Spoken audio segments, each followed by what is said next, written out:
हाय दोस्तों, नमस्कार। मैं अपने YouTube चैनल से आप सभी के लिए शादी विवाह में गाए जाने वाले एक पारंपरिक गारी गीत लेकर आई हूँ, जिसमें दुल्हा को गारी दिया जा रहा है। अगर पसंद आए तो मेरे चैनल को लाइक, सब्सक्राइब और शेयर जरूर कीजिएगा। धन्यवाद। कि खालो ए दुल्हा रखल खिचड़ी, खालो ए दुल्हा रखल खिचड़ी, खालो ए दुल्हा। पवला दहे जवा में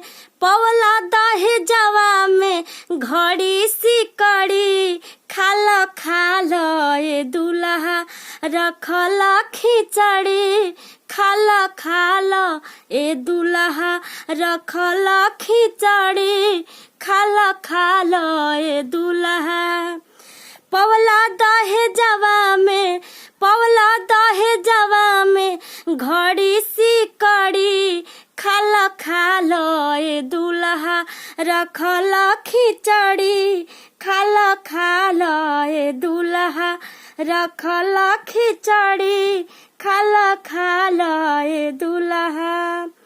सोने के थारी में जेवना सजाई, सोने के थारी में जेवना सजाई। अब काहे बैठेला मुहवा फुलाई, अब काहे बैठेला मुहवा फुलाई। सोने के थारी में जेवना सजाई, अब काहे बैठेला मुहवा फुलाई। अंगूरी में सोनवा के शोभे मुनरी, खालो ए दुल्हा रखल खिचड़ी, खालो ए दुल्हा रखल खिचड़ी, खालो ए दुल्हा। पवला दहे जवा में